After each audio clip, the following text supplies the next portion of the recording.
Hi, everyone, and welcome to our live webinar on completing the FAFSA application. We ask that if you have any questions, you keep your questions to the end. Do not unmute yourself throughout the presentation.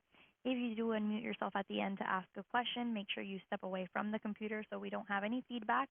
If there is feedback, we won't be able to hear you.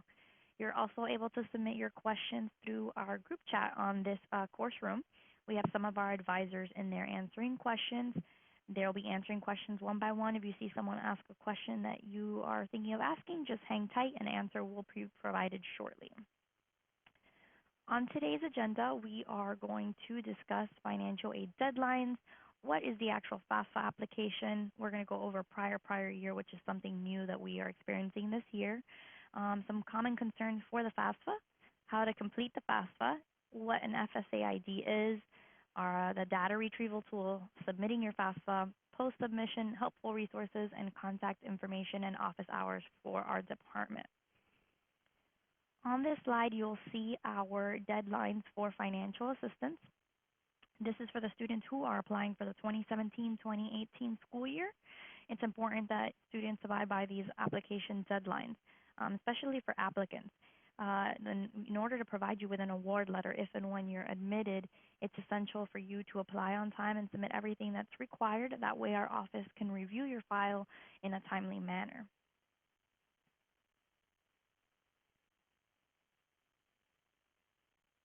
So what is the FAFSA? The FAFSA is an application you actually use to apply for federal student aid programs offered by the U.S. Department of Education. This can cover anything from tuition and fees to room and board, computer and expenses, transportation, books and supplies. Many states and colleges will use this application to determine if you're eligible for any state aid or school aid, and some private financial aid providers may use your FAFSA application to determine whether you qualify for their aid. The famous prior year. Students are actually now able to submit their FAFSA a lot sooner. They can submit it as of October 1st, 2016. Students typically would have been able to submit it starting January 1st, but they've now changed it due to the new regulations. Beginning with the 2017-2018 FAFSA, students are required to report income information from an earlier tax year. For example, for the 17-18 FAFSA, students and their parents, as appropriate, must report their 2015 income information rather than the 2016 income information. So, how will an earlier FAFSA and the change to the income year benefit students? Alignment. The financial aid application process will be more aligned with the college application process. This allows us to provide students with an award letter in a timely manner as well. Certain students will actually not need to estimate income information. And of course, there's less pressure. There'll be more time for students to explore and understand financial aid options and apply for aid before state and school deadlines. How does information transfer from the IRS to the FAFSA? So the FAFSA offers a really cool feature called the IRS data retrieval tool. This basically allows their applicants and their parents, if applicable, to access their IRS tax return information needed in order to complete the FAFSA, and it'll transfer that information for you into your FAFSA application. When you complete this section of your FAFSA, it'll actually transfer you over to the IRS webpage, and you'll be able to plug in your information, and it'll pull that information over to your FAFSA application. If you happen to change any of the information that's pulled over, it'll automatically void that data retrieval tool that you completed. So make sure that if you do use this option, that you don't make any changes to the information that has been pulled over. Once we receive your application, we are able to see if any information was altered.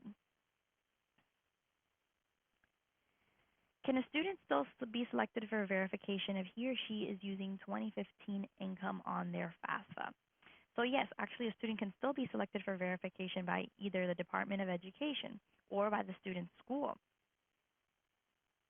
Verification is a process by which a student is required to submit this certain documentation that the data reported on the student's FAFSA is accurate. The financial aid office and their administrators may make corrections or updates to your FAFSA based on the documentation provided as part of our verification process. How to complete a FAFSA. We actually recommend completing the FAFSA online because FAFSA.gov has built-in help to guide you through the application process. FAFSA.gov uses skip logic that allows you to skip questions that don't apply to you, and the schools you list on your FAFSA will receive your processed information faster. We actually don't accept paper copies of the FAFSA, so definitely all applications would have to be submitted online. If you previously submitted a FAFSA for 2016-2017, then you'll be asked if you want certain information from 16-17 to pre-fill your 17-18 FAFSA application. So this is definitely user-friendly because it'll allow you to complete the application a lot faster. So this is actually what their home page looks like when you first visit their page. Over here on the left side, you see where it says Start a New FAFSA. Obviously, if you're a returning user, you can log in and add your school, view your application, and do a new school year if need be. On the left hand, that'll be for our freshman applicants for the 2017-2018 school year. This is where you will be entering a student's information, or you'll be entering your FSA ID if you are a returning user. And as you can see on the right hand of your application, FAFSA provides you with help and hints. This is going to be very, very helpful while completing your application. Anytime you get to a certain section and you're confused on something, this sidebar will provide all the information that you need, and most likely all the answers to any questions you may have at that point. Using your FSA ID to sign in your FAFSA.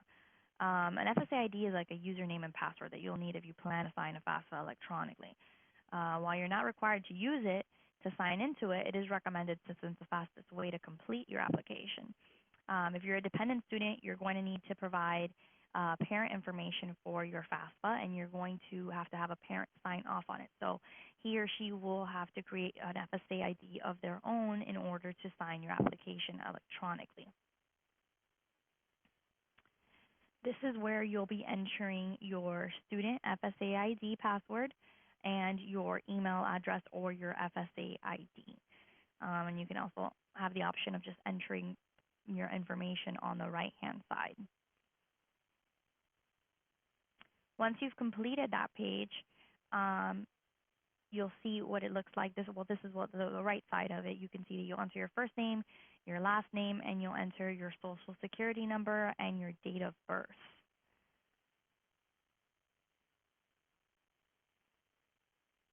Once you've done this, it'll ask you what school year you wish to complete a FAFSA for.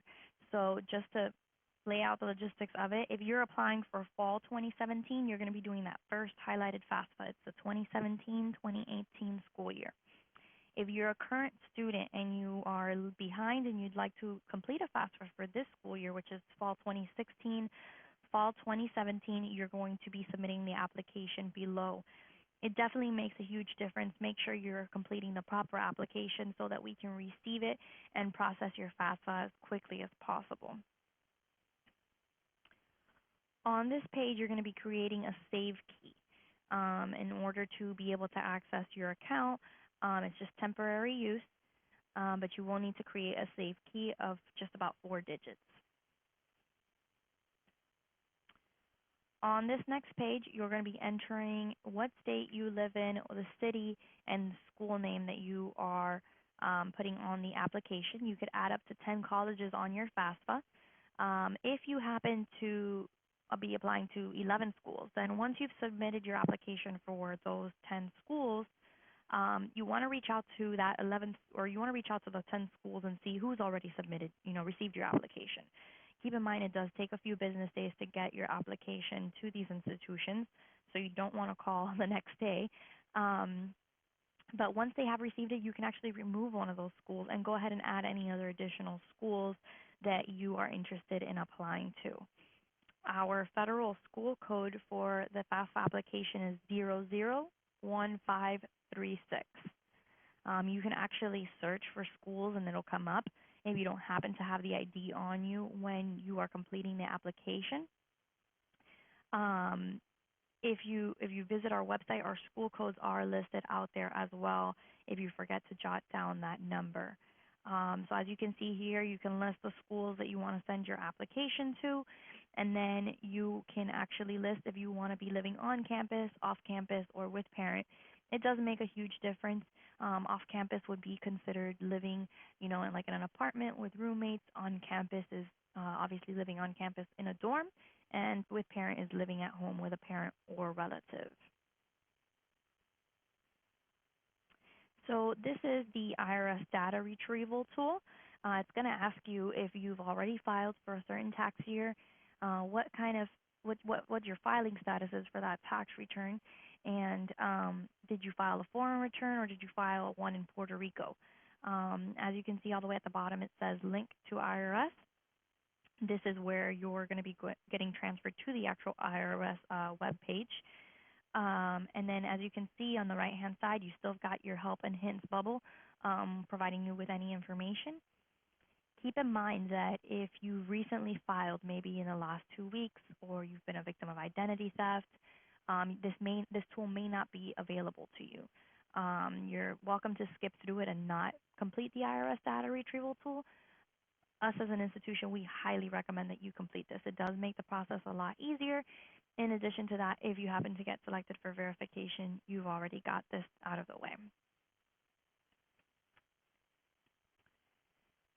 So once you're on your FAFSA, it's going to ask you which parent you are and what your address and your password is. You're going to go ahead and complete this, and it's going to ask you, it's going to verify for you, which are student sections and which are parent sections. As you can see, you have a purple bubble on the left side, and it tells you parent, so you know that you're completing information for your parent. This is really helpful for students who, end up doing the entire application on their own because maybe mom and dad don't speak English, or they just, they rather do it themselves and save mom and dad the trouble. And this page has been revised to provide information on how to utilize this IRS data retrieval and what will occur if they opt to not use the data retrieval. So this is actually the part where you get transferred over to the actual IRS webpage. You can kind of see in the back, it'll ask you for your first and last name, your street address, and your zip code. It's very important that the information provided on this page is exactly what is written on your tax return. Some folks have to appeal box on their tax return for whatever reason. So you don't want to use your actual home address on this part of the application if you're using your PO box address for your return. Here is another image of this page. The top part is pre-filled based on your FAFSA response. You always want to double check it just in case. And like I said, make sure that the information below is accurate with what's on your tax return. If for whatever reason you made an error and you need to go back to your FAFSA, you can actually see on the bottom left, there's a return to FAFSA option. And on the bottom right is your submit button to enter this information.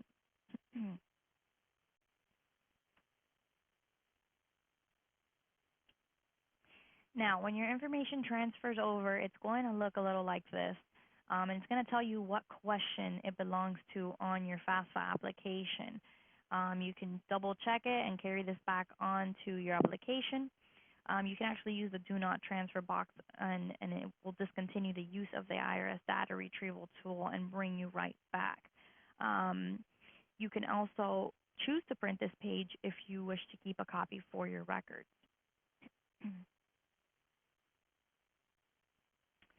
So this is actually the top half of the 2017-2018 sign and submit page, where the student will sign and actively acknowledges the certification statement. Applicants must still actively agree with the certification statement.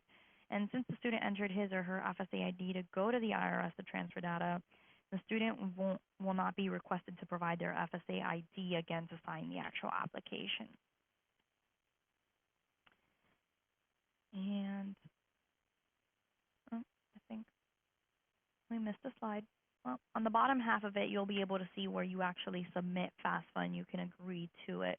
We don't have an image of it here, but it's basically the bottom half of this page. Now, if you do need to get a tax return transcript for whatever reason, this is the IRS webpage. It's www.irs.gov. You can visit here and you can click where it says Get Transcript Online or Get Transcript by Mail. Keep in mind the IRS does take some time to provide you with this documentation if you're unable to complete the IRS data retrieval tool. You don't need to do both. You can do one or the other. We obviously recommend the data retrieval tool because it's a lot easier for you and it can get to us a lot faster. Obviously, if you're not eligible for this, you will have to go through the IRS and you'll have to visit this web page. You can also call the 1-800 number below. It's 1-800-908-9946, and they'll be able to assist you. If you happen to have a local office near you, you'll also be able to visit a local office for more assistance. The online feature is only available to certain users. You may not be eligible for, and you might have to get the transcript mailed to you. Keep in mind that when you choose the mail option, it's going to ask you where you'd like the transcript to be mailed to. Unfortunately, if you have it sent directly to our office, we have no way of matching it to a student file. This doesn't contain any information, no student IDs. So you definitely want to have this mailed to you. Either way, it's sensitive information. You definitely want to have it mailed to your home address or a PO box that you have access to. That way you can have it, you can make a copy of it for your records and go ahead and send us a copy of it to complete verification. So this is actually the last half of the page that I was explaining to you guys about. It'll show you here where you got to click agree and then submit your FAFSA.